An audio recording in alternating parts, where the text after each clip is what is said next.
Hey there. Thank you for joining me for another true crime tale. Today, we're going to take a dive into a mystery which was brought to my attention in passing. If you live in Britain, you may be familiar with the TV series Jonathan Creek, where the main character successfully attempts to solve strange and peculiar cases which baffle police and those affected by the situation they face. The case we'll be covering could easily be something penned by the show's creator, David Renwick. So sit back, relax, enjoy, as we visit the MCM Elegante Hotel in Beaumont, Texas, and ask, what happened in room 348?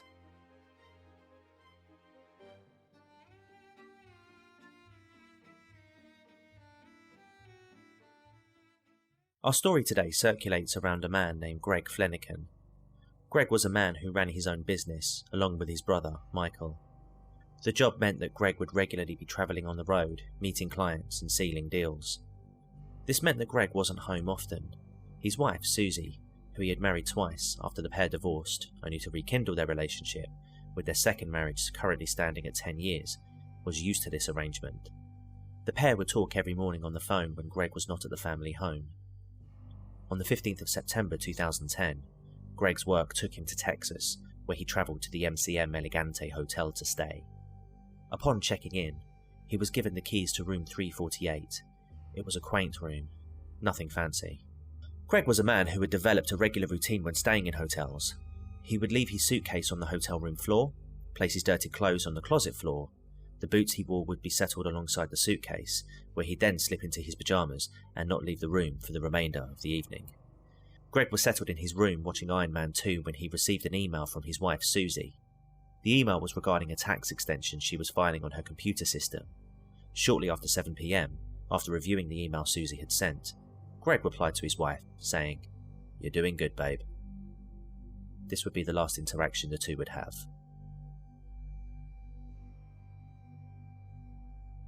The following morning, Susie did not receive her usual morning call from Greg. When she tried calling him, she got no answer. Susie then contacted Greg's office, but they confirmed he had not turned up there. Concerned by this, Susie then got in touch with the hotel to see if Greg was still there. They confirmed that he hadn't checked out. Two of Greg's co-workers then travelled to the hotel to check up on their colleague. Once arriving, they went to his room and knocked on the door. No answer. They then contacted the hotel manager to open the door. Once they gained access, they found Greg doubled up on a rug, cigarettes still in his left hand. He was dead. The room was incredibly warm, and Greg's skin had turned a greyish-blue colour. There was a small wet patch located in the crotch area of Greg. The hotel raised the alarm, and around an hour later, Detective Scott Apple arrived on the scene. Upon examining the room, he noticed that the room was undisturbed. There'd been no sign of a break-in. He noted that there appeared to be no external injuries to Greg, other than a burn on his cheek, likely caused by friction burn when he collapsed onto the rug. His wallet was still in his jeans back pocket, which contained a stack of $100 bills. This didn't look like a robbery. Apple then searched Greg's belongings, looking to see if he could find any pills, any indication as to why this man was slumped on the floor, dead. Nothing. He spoke to the people in the neighbouring rooms, but they confirmed they heard no sounds coming from room 348. Apple explained that this looked like, quote, a natural causes kind of thing. Apple then broke the news to Susie, and upon speaking with her and Greg's brother Michael, he learned that Greg had never visited a doctor. He was a very independent man who was extremely wary of authority figures, and it also came to light that Greg had a very poor diet. He didn't have a passion for health and fitness, and he was known to be a chain smoker and drink to excess. Susie was heartbroken, but given his lifestyle choices, she appeared to accept that these choices had just caught up with him much sooner than expected. Detective Apple, too, seemed to be accepting that Greg's death had been that caused by natural circumstances. Now treating the death as a routine one, a photographer came in to take pictures of the hotel room to document the scene. Greg's body was then taken to the Jefferson County Medical Examiner to carry out an autopsy on Greg. Now, you didn't think I'd give you a run-of-the-mill death in a hotel room due to natural causes case, did you? No. You see, what I'm about to describe to you next is the part where this story takes a strange and unexpected turn. It was now time for Greg's body to be examined. You know, dot the I's and cross the T's, that sort of thing. The person tasked with the now formality of carrying out the autopsy was a man named Dr. Tommy Brown. Dr. Brown was a well-respected man in his field.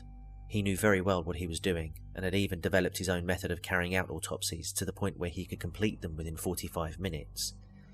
When it came to decide how people met their end, in Texas, it was Dr. Brown they would listen to.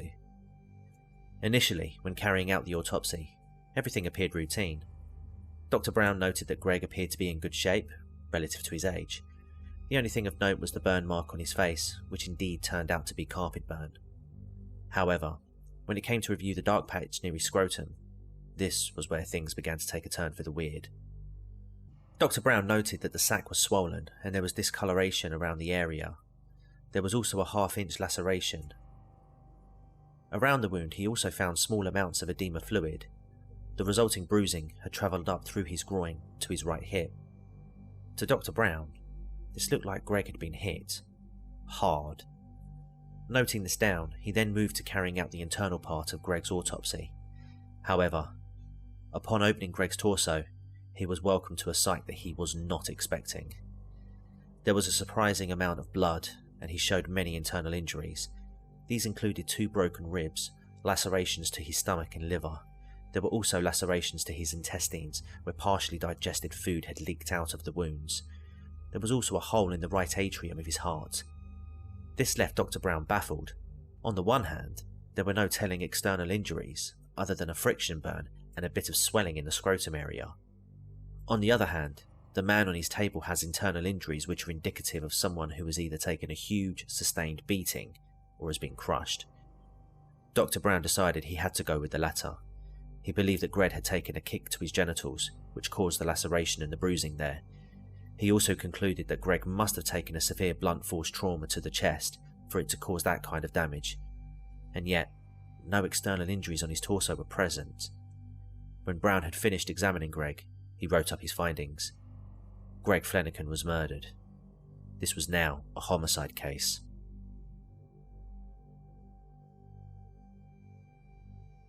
As you can imagine, Detective Apple was surprised to hear that the man he thought had died from overindulgence had actually been brutally beaten to death. He now had to re-evaluate the evidence that he had.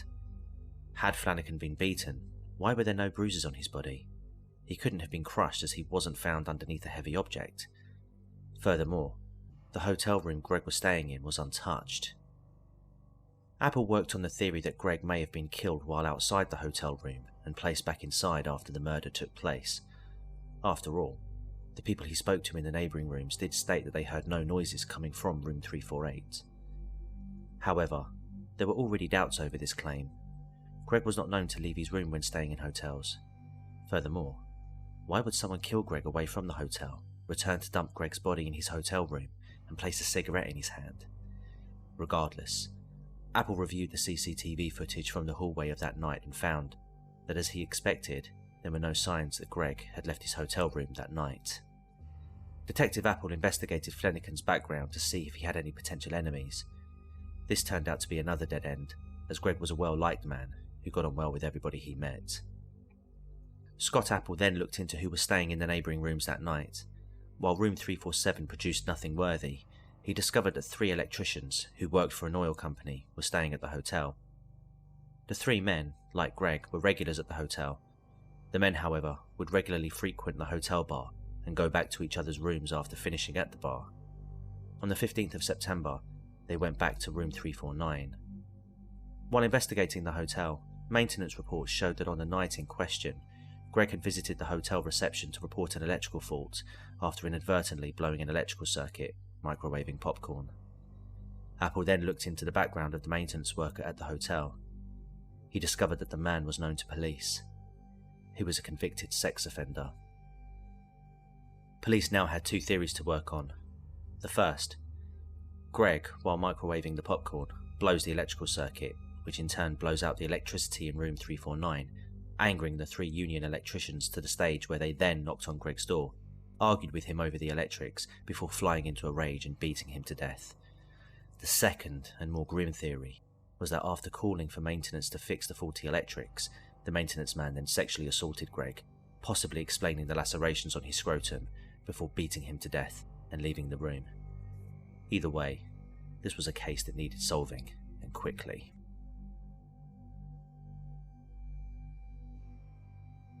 Detective Apple and a colleague went back to the hotel 9 days after Greg's death, looking to speak to the individuals in room 349 that fateful night.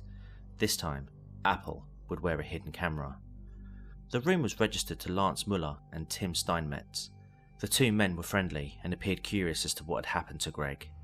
No new information was obtained this time, other than that they had stated they heard Greg coughing in his hotel room when they returned to their room later that night. They supplied the detective with their details in case police needed to contact them again.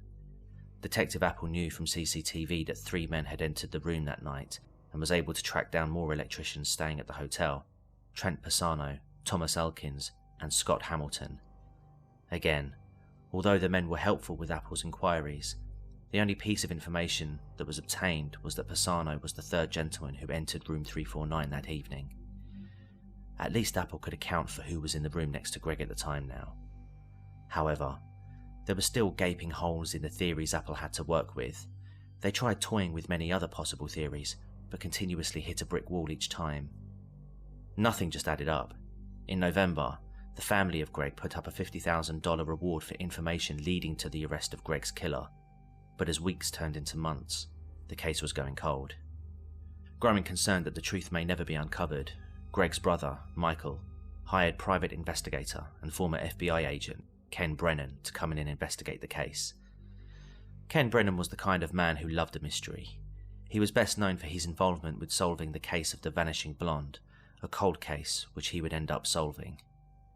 He also had a no-nonsense approach and would only work cases he believed he could solve. When he was told of the strange circumstances of Greg's murder, Ken was intrigued. He took the case on and first paid a visit to Susie to get to know more about the relationship between her and Greg. He would ask very detailed questions, looking for anything he could work with. When he asked Susie if anything seemed wrong with the crime scene, she pointed out that it was odd that the room was so warm, as Greg liked the cold and was known for having the AC on full blast. Brennan then packed his bags and headed to Beaumont to visit Detective Apple, where the two would meet at a sports bar. This was so Brennan could determine whether Apple was someone he could work with. Brennan liked Apple, and the pair agreed to work together to get to the truth of the case. The following morning, the pair met up and returned to the hotel to carry out a further check on room 348 to see if anything had been overlooked. Apple provided Ken with the crime scene photos, as well as the autopsy results. He also explained what he had done in the now 7 months since Greg's murder. Brennan then announced, "I think I know how this guy died. I think I know when he died, I think I know who killed him, and I think I know how we're going to catch him." "Come on," said Apple. But Brennan responded, "Hear me out. I'll tell you what I think, but first, I've got to call the guy's wife." He called Susie. "Your husband, was he left or right-handed?" he asked. "He was right-handed," Susie stated. "And when he smoked, did he smoke with the cigarette in his left hand or his right hand?" "He always smoked with his right hand." "You sure?" "I'm positive." After finishing the call, Ken explained his theory. He noted that Susie told him that Greg liked to keep his room cold, and yet, when he was found, the room was warm. The maintenance man had left room 348 after completing the repair work to the electrical circuit at 8:30 p.m. This meant Greg had to have been alive at the time the maintenance man left, ruling him out altogether. Once Greg had put Iron Man 2 back on, Ken believes he may have initially forgot to switch the AC on, but would have noticed later on, had he not been dead by the time the room became as warm as it was. He also noticed that the cigarette found in his hand ruled out the notion that he'd been beaten out in the hallway and dragged back into his room, as it was highly unlikely Greg's killers would put a cigarette in his hand after beating him to death. Furthermore, the cigarette was found in his left hand, and yet Susie told Ken he was right-handed. Therefore, he must have been doing something with his right hand, possibly opening a door in the moments prior to his death. Ken's attention then focused on the men in room 349. He and Apple went to visit the co-workers of the men in the hope that they may have heard anything relating to Greg's death, even if the information came from just rumours. Unsurprisingly, many of the men recalled hearing about a death at the MCM Elegante Hotel, although one individual, Aaron Bork, mentioned he had heard of a shooting that took place at the hotel. When Apple tried correcting him, telling him it was a beating, Bork told him that he'd heard nothing about that. As they left Bork's home, Brennan told Apple that the pair needed to head back to the hotel immediately. When Apple asked why, Brennan told him that they needed to go back and look for a bullet.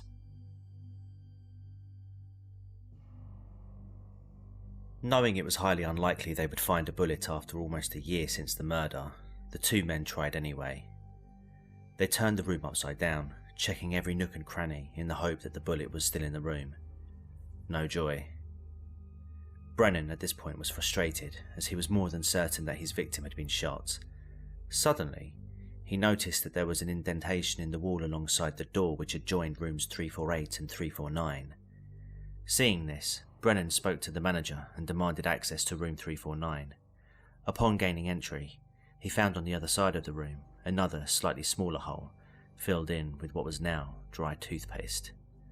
Brennan, although not finding the bullet, had identified its entry and exit point. Crime scene investigators later determined the trajectory of the bullet would have hit Fleniken in his scrotum, where he would have been sitting at the time. The two then visited Dr. Brown with the aim of changing the cause of death. However, he was not convinced that Greg had been shot, as he couldn't believe for a second he would have missed a bullet while carrying out the autopsy. Greg had also been cremated, so re-examining his body wasn't an option. Instead, they sat down and reviewed each autopsy photo one by one, asking the doctor if it was possible a gunshot wound could have caused the injuries pictured. Each time he said yes, but he would also say that his original assessment would also produce those injuries. That was until they got to the picture of Greg's heart. After going back and forth, Dr. Brown realised that what he was looking at was indeed a bullet hole. After realising his mistake, Dr. Brown said that the media is going to kill me for this.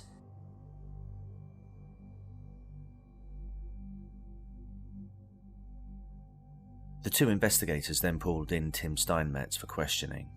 However, rather than go in with the evidence they now had, they instead allowed Tim to recall his version of that night without any interruption.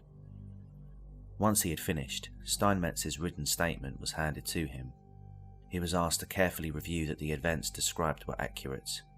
He agreed. Tim then signed the written statement.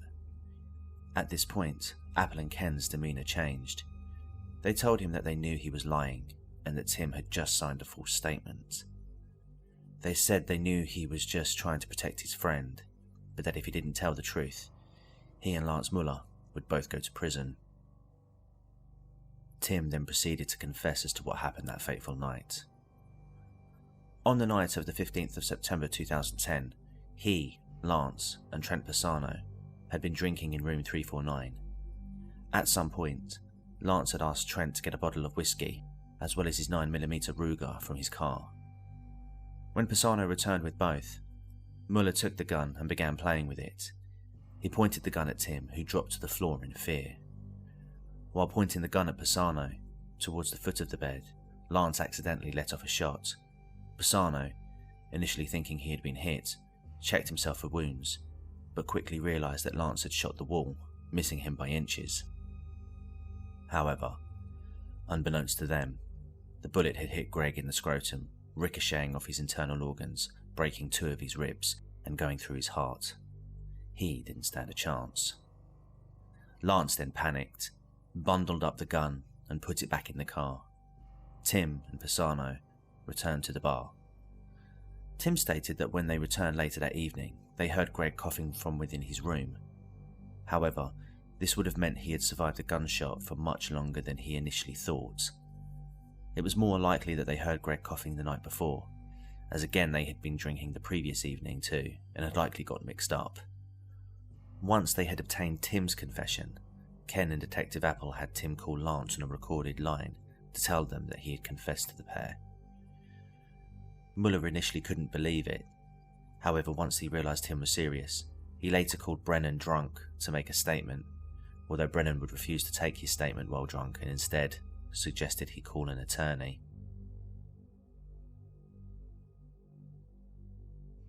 On the 29th of October 2012, Muller pleaded no contest to manslaughter. This left Brennan concerned, as he thought the plea would see Lance's sentence being a lenient one, like a year. However, the judge recognised that his inaction to check if anyone was in room 348, along with the willfully irresponsible behaviour that night and failure to take responsibility, saw the judge sentence Lance Muller to 10 years in prison for his actions after the gun went off. Susie Fleniken, Greg's wife, would later file a lawsuit against Lance, Tim, Trent and the Elegante Hotel, but she would eventually drop her case.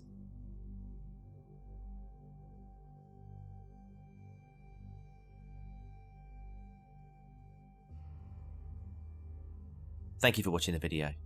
If you want to find out more details about the case, check the description below, as obviously I've used them to reference the story today. But yeah, I hope you enjoyed listening. I certainly found this case to be quite intriguing. Definitely Jonathan Creek-esque in that regard. But yeah, just really strange how they came to the conclusions they came to initially and compared to what actually happened. But check the description below, because that's where you'll find links to the sources that I've used when researching this case. But yeah, if you like this, if you like this content and you want to see more, give this video a like. Don't forget to subscribe and hit the notification bell, and share this around. You know, it really helps out, and I really appreciate it. So yeah, once again, thank you for watching. I really appreciate it. Take care, and I'll see you next week. Goodbye.